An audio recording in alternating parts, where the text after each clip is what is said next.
from Kingston, Ontario, Tom Axworthy, former Principal Secretary to former Prime Minister Pierre Trudeau. And here in studio, Irfan Syed, lawyer and former chair of the Canadian Muslim Lawyers Association. Tariq Fatah, founder of the Muslim Canadian Congress.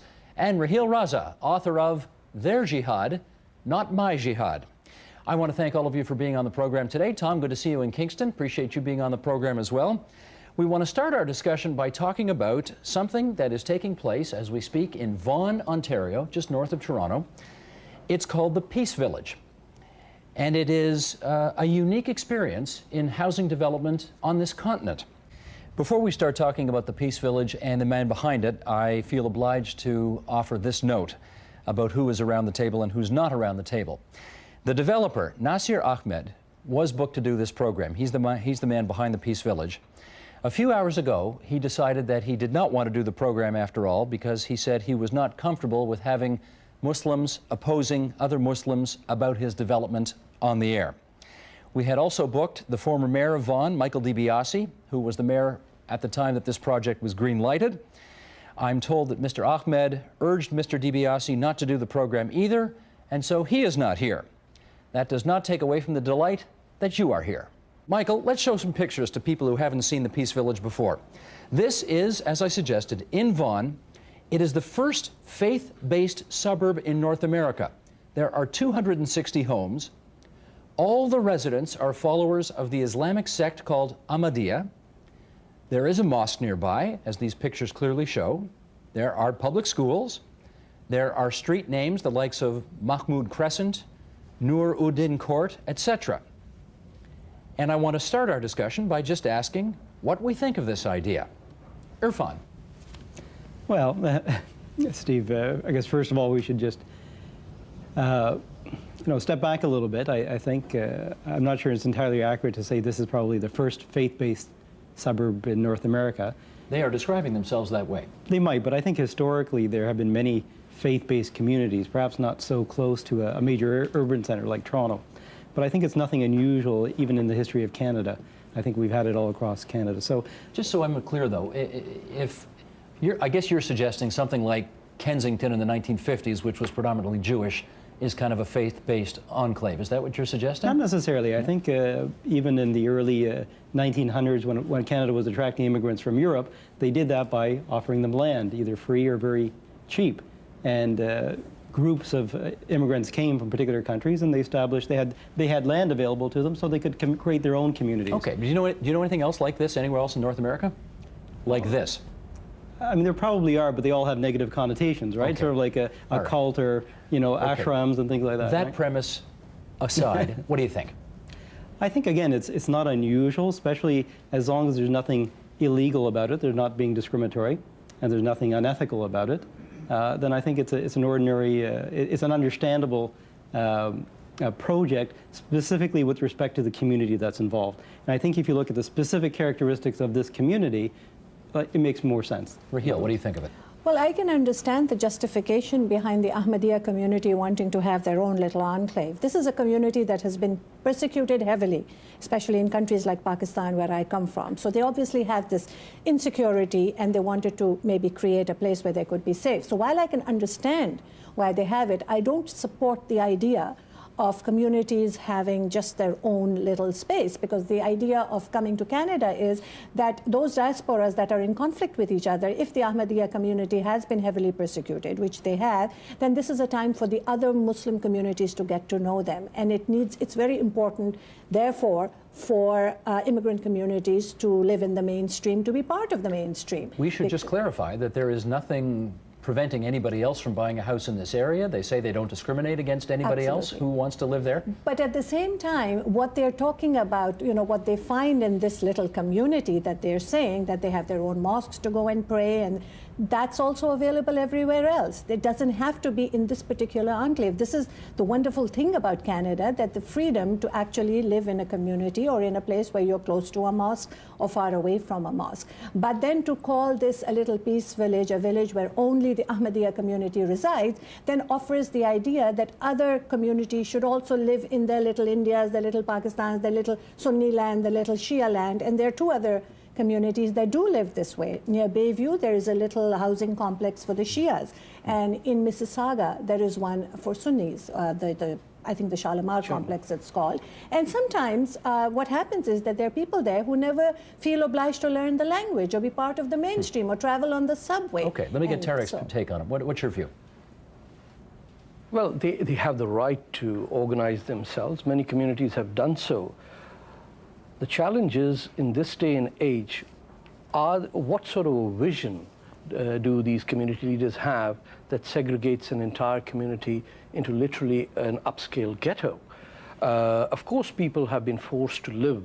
Cabbagetown was a place which was heavily Catholic, Irish, and Polish, and it was a ghetto in the early 1900s. But we have moved on from there to the concept of Canada as a nation state, where citizenship and citizenship rights are not based on race and religion. What is tragic about this development is that it is being conducted by a group that tried to create a city in Pakistan that was only for the Ahmadiyya community, which was Rabwa. They did an amazing job. They created a city out of nothing. And what happened? They got targeted, they got specified, they got killed, their houses were burnt, their business were destroyed. Doesn't that help explain why they want their own I secure understand, area but here? what does it say about the leadership of that community that thinks that they are still living in Pakistan, whereas they've been in Canada now 40 to 50 years? Not only that, what does it say about politicians who are dictated by developers whether to participate in a television program or not? And this is at the core of it. Ethnic groups are blackmailing politicians in how to act. And today's non-participation by the former mayor of Vaughan is evidence how powerful this lobby is. And when you mix developers and ethnic groups, is equivalent to what's happening with Sharia banking, where you have major banks in Canada tying up with Islamist organizations and pushing for Sharia banking, which is literally a virtual ghetto that is being created in the financial industry. So we are on a wrong path, and we have to discuss this very openly as to what is our vision of this country. Okay, let me go to the man who was working in the office of the Prime Minister of the day, whose policy we're talking about today. Multiculturalism emerged from the PMO of Pierre Trudeau, and I want to know what Tom Axworthy thinks about all this. Well, the essential rationale behind multiculturalism, and then I can speak about the specific example we're discussing this evening, is that to have a country that celebrates diversity, that celebrates that the world has many differing sets of beliefs and colors and individual personalities, and that at the time that multiculturalism came in, we had two largely predominant charter groups, they were called, French and English, who had a majority of the public positions, the economic positions, and so on, and that there were a group of Canadians who wanted in that exclusive French and English club, and therefore multiculturalism became both a celebration of the talents of newcomers to Canada, backed up with resources in terms of helping them to celebrate their diversity, ultimately enshrined in the charter. But the basis of multiculturalism was a mixture of tolerance on the one hand, diversity on the other hand, and an integration between the two. And that's really the essence. That I grew up in North Winnipeg, which was a byword for diversity long before really Toronto or Vancouver, in the North End, Winnipeg. And so I grew up in a community dominated by Jews and Ukrainians and Poles. I was probably the smallest minority, an Anglo-Saxon Protestant there. And growing up in North End, Winnipeg, one saw cultures that lived on the same street, that relished each other's activities, but at the same time, other cultures connected through the schools, through the Boy Scouts, through the shops, through the workplace. And so, without idealizing North End Winnipeg, it was a mixture of separateness or identity with connectors. And that's what I think we really need in our society. We should, certainly by right and by inclination, we should accept and welcome diversity, but we also have to have and should promote connections between the two. Let me follow up on that. And that's the balance we need, Steve. Okay, Tom, I'm going to follow up with Irfan on that. Are you concerned about what appears to be one of the key words Tom Axworthy just used, integration, a lack of it in this situation? Well, again, let's clarify, my relationship or lack of it to this community. I'm not Ahmadiyya. I haven't visited this community, but in fact, by circumstance, I may do so in a couple of weeks. So I'm hoping to learn a little bit more.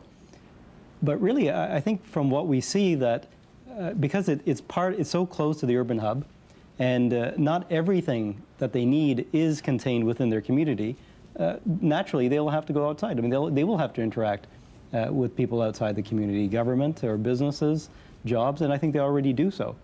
And I think some of the discussion, again, we leave aside the issue of just really how unique this particular situation is. And you have to have many counterexamples to see that some of the fears are unfounded. I'll give you an example. There's a Muslim community in Buffalo that a lot of Canadians go to. It was founded as a place of learnings because, again, some parts of Buffalo very run down, land is easy to get. They created institutions of learning for Muslims. And what happened was it was a neighborhood that very few people would move into.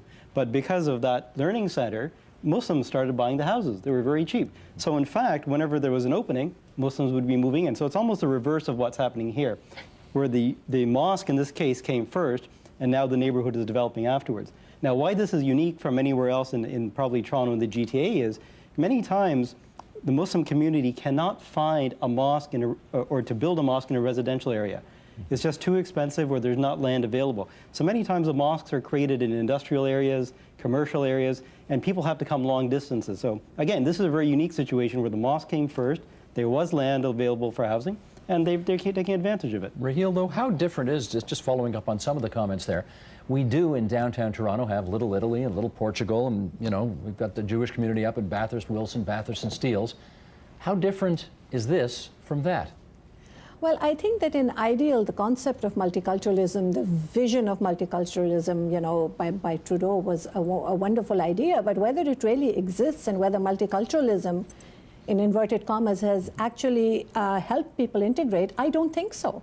I mean, when you join, the question that was asked, multi and culturalism, I think you get a form of a cult. What it has done essentially is to ghettoize communities and say, okay, you live in your little India, in your little Italy, and have your dances and have your sandwiches and, have your samosas, but, mixing in with the mainstream is something that's not going to happen. Multiculturalism is what has created terms like, ethnicities and multi-ethnic and, people of color. As a Canadian, I've been here 20 years. I don't want to be divided. I don't want to be a hyphenated Canadian. Let's talk about being Canadian, and multiculturalism doesn't do that. It forces you to divide yourself, and therefore little communities that are going to live exclusively in their own area are not going to know about the other. This is so important today, is knowing who my neighbor is, knowing each other, understanding each other, speaking to each other. Even specifically, let's say for the Muslim community, there are so many different denominations who don't necessarily get along with each other in their native lands. This is an opportunity for them to learn about each other and to learn to respect each other. And they'll only do it if they mix and mingle and integrate with each other. Tom, you want to follow up on that? Well, the policy of multiculturalism was not to segregate into communities. It was to recognize that we have multiple identities, and we all do. And we have an identity as a member of the political community of Canada, of which there is only one, and that we have identities as parents, we have identities as members of an ethnic group. I'm from the Welsh background. We have religious identities. We have multiple identities.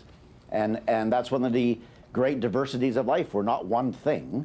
We can be a lover of freedom and a Democrat and a liberal and a Welshman and from Western Canada. And those identities are important to a lesser or greater degree depending on to our context. So the human personality is made up of a variety of identities, and multiculturalism says that we have rights as individuals which are enshrined in the Charter, We are a member of only one political community. So George Etienne Cartier said there is one political nationality in Canada, Canada.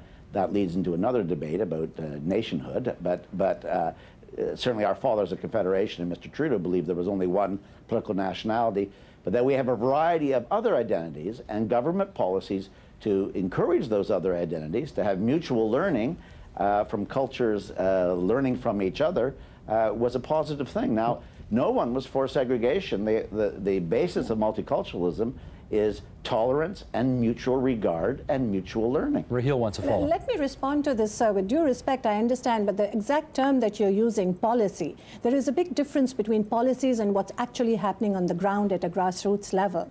And so this is what we have to see. I mean, diversity exists in Canada by virtue of the fact that we are all here. You know, we bring our diversity with us. It doesn't have to be a government policy that forces us to actually enjoy or entertain multiculturalism. Some person may not like the other person, and that's a natural phenomena. Tariq, so a policy is the problem. If I were to ask you, Tariq, to describe yourself, what would you say you are? I'm a Canadian first. I'm a Punjabi who was born in Islam. I'm an Indian who was born in Pakistan. And I chose, the only decision I personally made with my family and my daughters was to come to Canada and embrace a certain level of values that the policy of multiculturalism missed out on, which was that unlike European countries, or unlike Asian African countries, this is a country where culture, policy, heritage is based on human-created laws over the last 150 years that define us. What are those values that are essentially Canadian and over which we will not compromise? Some of them are separation of religion and state, the essential equality of genders, and let me add a thing about the Ahmadiyya community. Did you know that most Muslims consider them to be non-Muslim? That they are persecuted in every mosque over here? That every mosque in the city other than their mosque declares them as kafir, and they cannot enter Saudi Arabia or any of the holy places of Islam if they declare themselves Ahmadi. Now we have a situation where as a victim of a victim community has decided to embrace their own ghettoization. And it has only happened because local politicians, provincial members of parliament, and federal politicians are too scared to stand up for one entity, that's Canada, and its value system. Well, let's move our debate on to what our friends in Quebec are now having a real massive debate over, namely this notion of reasonable accommodation, and talk about how much of that is happening in this province today. That issue does prompt the following question. Given the results of the election, where the party that stood for faith-based school funding, the Conservatives, were pretty badly routed, Tom, what do you think that says about our limits in the province of Ontario on reasonable accommodation? Well, I think the people of Ontario believed, as I do, that the school yard is one of those essential integrations. That's where we learn from each other, and that it is absolutely vital that we not diminish the public school system, which is the main connector in our society. So in the balance that I've talked about between separateness and identity and connection, Ontarians said, we know what is the most important connective tissue, and it is not time to sever it. Irfan, how about you on that? You know, I'm just shaking my head about the things that I've been hearing, and you know, Tariq mixing apples and oranges, and the debates on, you know. So let's get our fruit straight. All right. Help us out okay. here. Let me give you a bit of my historical experience as well. I came in about 1970, along with the big waves of South Asian immigrants. Where from? From India. Okay. And at that time was probably when the multicultural policy was new. A lot of new laws were brought in. Human rights were enacted. And you have to remember, and for people who weren't here at that time, they don't know what the situation was like. When you had these massive numbers of immigrants arriving, suddenly your reception changed from one of welcome, curiosity, and interest to xenophobia.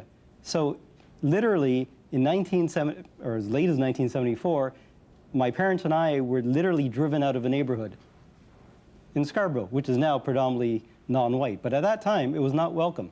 I mean, we had our house vandalized, our car vandalized. I used to get beaten up every day in school. So, you know, for us to project backwards of our situation now, which is quite comfortable, as to how it was then when many of these policies were enacted, it's ludicrous. That's not what we... No, but you are, because what I'm saying is, look, the policy was enacted at a certain time. A lot of accommodations were made given in a certain backdrop. It needs to be changed. So the change, I think it needs to be evolved, because at that time, a lot of communities, minorities were quite vulnerable. They needed something to make them proud, and they still are. So I in think what's happened 1996, now is, I think what's happened now is, like I said, they have become a little bit more comfortable, a little bit more settled. They know more of their rights. They exercise a bit more of their rights. And sometimes what happens is perhaps other people feel now that the minorities have gone a little bit too far, and the accommodation they're asking for is too much. I think, and there were some excellent articles about this, I think it's not so much the minorities asking for additional things, but I think people who've given up part of their own culture or religion because they feel they've given it up, when they see other people still holding strong to those things, there's a bit of a resentment there. Okay, Tara, you wanted to respond. In 1996, 4 black men got shot dead in the streets of Toronto. Racism is alive and well. It is also being practiced within these communities who want equality. What's happening is that through these institutions of multiculturalism and anti-racism, every marginalized community is being told that you have the right to equality, but then you also have the right to discriminate. So we have this situation where the Muslim community says that we need to be treated fairly, but we need to have the right to declare Ahmadiyas as expelled from Islam. I'm just giving that example. The examples you have given of the 1970s, one doesn't have to live here. I don't have to live through the slave period to understand what it is to be a black American in the 19th century. The issue is, what do we do with a country that is not based on inherited race or religion? There are people who would like to invoke race and religion, who would like to introduce segregation, because the clergy is fast losing control that they had in the home countries. It is exactly the same with the Catholic attitude towards separation of religion and state, which was very different from the Protestant attitude. And there was a big fight in Quebec to let loose the population and make them decide. Today, clerics in the Hindu, the Sikh, and the Muslim community are fighting that battle to keep control over these communities. That is why they wanted a government funding of private religious schools without any scrutiny, and even now they don't want any scrutiny. I want to have Raheel talk about something that was very big in the news, not only in the province of Ontario a couple of years ago, but in fact around the world. There were demonstrations in the streets of Paris over the possibility that this province might adopt Sharia law, or use it as an option in resolving some arbitration situations in this province. We do remember the Premier of the day, Dalton McGuinty, still the Premier today, saying the following: there will be no Sharia law in Ontario, there will be no religious arbitration in Ontario, there will be one law for all Ontarians. Ontarians will always have the right to seek advice from anyone in matters of family law, including religious advice, but no longer will religious arbitration be deciding matters of family law. What is it in Ontario values that, in your view, Sharia law bumped up against so strongly? Well, I think a lot of it was public opinion, and I think a lot of it was knee-jerk reaction from both sides. Having watched this debate, I think that the people who wanted it for all the wrong reasons, and the people who were against it for all the wrong reasons. Okay, tell me about those. What were the wrong reasons? The wrong reasons were that they didn't really have knowledge of what the community wanted. The community didn't know what they wanted. I mean, you're talking about the Muslim communities wanting Sharia law, but they couldn't even agree with each other on which Sharia law they wanted. So obviously they had to come to some sort of a conclusion. And I think that the debate about Sharia law is a perfect example of how we need to have communication and dialogue within the communities first before we can go towards any kind of demands for accommodation or demands for any kind of laws. Because we have to understand that they are very diverse communities and they don't always have the same concept or the same idea. Okay, just so we're all on the same page here, Right. Can you give us a for instance about Well, for instance, in Islam, there are 4 major schools of thought, and the lawmaking process under the 5. Well, Yes. yes, Shia, sorry about that. And within them, the lawmaking process, the jurisprudence is different. So, you know, what one law can be for a person, say, who is Shia, would not be the same as a person who is Sunni. And so these are just the 5 major schools, and within them, there are many denominations. So when the Sharia tribunals were being talked about, this wasn't taken into consideration of which Sharia would be followed. And this discussion did not take place. It ties into this debate about religious accommodation. It's a great thing that this is happening in Quebec. I think it's very healthy because we have to appreciate and understand that all these are new phenomena in Canada. This is something that's only happened in the last 30 years or so, that this idea has even come up, that we are talking about rights for minorities and Well, accommodation. this is what I'm talking about. Go ahead, Again, Irfan. I mean, it's either historical amnesia or what. I'm not a historian, and I probably know just only enough to get me in trouble. But you know, all of these things existed before. It just didn't bump up against each other in such a urban, cosmopolitan place. Again, before in early, What early existed? 20th century Canada, communities, and again, let's talk, white Europeans. Yes. There were huge differences between them. There were still differences between Catholics and Protestants. They noticed it among themselves. Yeah, so if between one- Northern Europeans, Southern Europeans. But when they came, a lot of these people, I mean, they came because they could get land here.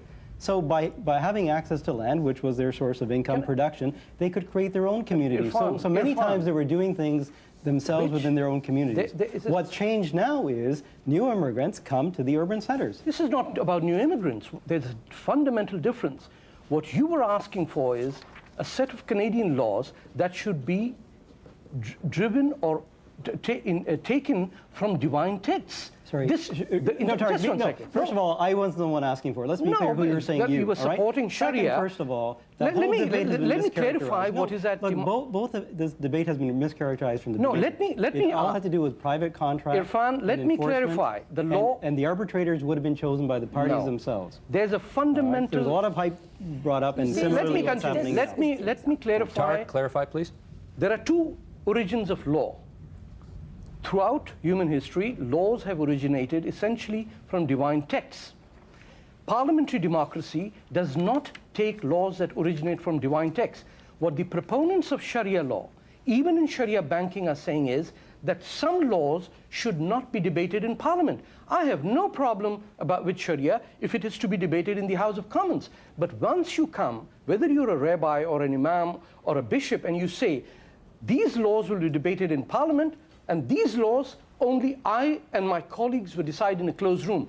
That's not what Canada is about. Canada is about discussing laws in Parliament, in legislatures, in committees. And what was being bypassed through the mainstream community as was sneaked in as multiculturalism, I am glad that Premier McGuinty stopped it, because there was a danger of it getting sneaked in by people worried that if they opposed it, they would... Irfan, one more Yeah. come back at this, and then I want to move on to something Again, else. I mean, this is mischaracterization of the debate. There was no new law to be introduced. What the Muslim community did, and it was done very idiotically, is they made this grand pronouncement they were going to have these Sharia tribunals, and they were asking for permission to do it. But there was no need. But what were the No, wait a laws? minute. There was no need. The law already allowed that. The law already allowed that. All it meant was private arbitration decisions could be enforced in court of law. That was it. But they were still subject to review. Now, could it have been improved? Could you add additional safeguards for vulnerable people? Absolutely. And many communities suggested that, including my organization, and we made submissions as well. But what's happening now, the new phenomenon, and I would trace it back to Dalton McGuinty's announcement on that particular issue. Since then, they've discovered that they can use this as a wedge issue and use fear to promote their own partisan politics. If memory serves, I think where this emanated was that the women's caucus, if you like, of the Liberal caucus, the women MPPs, were very uncomfortable about this, got a lot of complaints from Muslim women behind the scenes, Well, absolutely. and as I a think- result, yes. told the Premier to do something, and he But did. because there was no countervailing lobby to help explain that, and a lot of it was based on mischaracterization. Again, it's not saying that, look, I'm a proponent of this, that I would have gone to Sharia arbitration, it was, but what was infuriating was the mischaracterization of the debate. Okay, Sharia let's wasn't move- being introduced. Let's move. In our remaining moments here, I do want to get into some discussion about multiculturalism as a policy, whether we like where it's at today in this country. And to get that started, how do you think multiculturalism is doing in this country today? Well, in the debates that we've had this evening, it's been raised what is the essence of Canada and what is the essence of our society. And the essence, I think, if I had to pin it in one sentence, is the Charter of Rights and Freedoms, that we are now Charter Canadians, that Charter in our Constitution defines us as rights-bearing individuals who have to be treated equally, where gender equality, race, and ethnicity, that what is important is the rights of individuals. And that among those rights are respect for people's diversity. So Tolerance and rights are at the heart of the Charter. Therefore, Steve, on multiculturalism, which is part of the Charter, but not the only policy. Someone said earlier in the debate, this policy of multiculturalism, but we also have a Charter bearing our rights and defending them and enunciating them as individuals. That's the essence of the Trudeau policy, but that includes a provision around multiculturalism. And from the Canada that I grew up in the 1960s and 50s in North End Winnipeg, we've just heard the discussion of what it was like in the 70s, in a time when there was racial epithets, when there was overt discrimination. We have moved a quantum way so that multiculturalism is alive. It has changed this country. It's changed it for the better. It needs constant work as long as we keep up that essential importance of the balance between diversity and integration. It needs work. It's a policy that has worked. Let me follow up with Irfan. Let's be blunt about this. You told us in your experience 30 years ago, more than 30 years ago, when you first came to Canada from India, that the Canadians you met when you were here kind of appreciated it if new Canadians kind of flew under the radar and didn't get too, what's the word, uppity or something like that. The Muslim Canadian community today is seen by many as being more aggressive in asserting in what it believes are its rights in this country. And I wonder if you're concerned about a backlash because of that. Absolutely. I mean, it's happening almost every day. But again, it's really happening almost every day? Well, I think so. But what's surprising is again, the whole debate's being mischaracterized. It's not, for example, it wasn't veiled Muslim women who were asking for the right to vote while veiled. Where did that come from? It wasn't, you know, a lot of these things, these accommodations, nobody was asking for them. And if you trace back the history of where the debate started, often it would start by a reporter or somebody else writing an op-ed piece or asking the question, would you allow veiled voting? It wasn't the community asking themselves, and that's what I'm saying. And what's amazing is, again, if you look back at the debate, and a lot of it surrounds to the Sharia arbitration issue, there were a lot of columns written, there were a lot of newspaper reports driven that I don't know whether it was done deliberately or just, you know, the normal course, media course of a story, but that generated the fear, and that generated now policy, because, you know, it's media molding public opinion. And politicians react to public opinion. Did you read Jeffrey Simpson in the Globe today? I did, and Jeffrey there's an excellent got example. a good column about this in the Globe today. Okay. Raheel, your view on this? Well, obviously, multiculturalism, if it was supposed to do what it did, didn't help you, Irfan, when you came here with the kind of discrimination you faced. And obviously, it hasn't helped many communities who have felt discriminated. And this is why I'll come back to what I said, that multiculturalism as a policy doesn't seem to have worked. Multiculturalism as it exists because people are diverse and they do respect and tolerate each other because of human values, not necessarily because of a piece of paper. This tugging back and forth with communities and different diverse communities living together is always going to exist. Racism under the surface is always going to exist. What multiculturalism has effectively done, or it did so many years ago, was said, okay, you are all different diverse communities, these are the things you can have, you know, go play with, you know, your culture and your arts and music, and then all of a sudden there is this knee-jerk reaction says, oh, this community wants this kind of accommodation. Hello, surprise. So, you know, it's totally gone backward. Didn't you live in Holland for a while? Yes, I did. Do you worry about what happened over there happening over here? Of course it will happen, but more what happens in the United Kingdom is going to happen over here. Be specific. What are you worried about? There's this false sense of victimhood that is being perpetuated amongst young Muslims. We just heard today that every day Muslims are facing discrimination. This month, I'll be 20 years in this country. Congratulations. And I can tell you that the racism that African Canadians and Aboriginals face, Muslim communities of all races cannot even imagine. Yet, the portrayal is being done that Canada is essentially, large sections of the population are anti-Muslim, that Muslims are victim, and this is being done through the mosque structure, by literature from Sayyid Qutb and the Muslim Brotherhood and the Jamaat-e-Islami that is being widely distributed over here. You look at Tony Blair's solution in England, it failed. What we need to do is to take multiculturalism to level 2.0 from 1.0 and now start talking of what we do with integration. How do we inculcate within New Canadians the system that you are second to none but then you can't treat anyone else at it. So we take out hate and discrimination from within the tiny communities that are, and as far as multiculturalism is concerned, if I ask for a grant to talk about what is bad about this country, I could get money. But if I asked any politician, I would like to produce a DVD to say what is good about this country, they'll say he's a redneck. Steve, Let me go ahead. If you don't mind. I got 20 seconds left, so you got to be quick. I will be quick.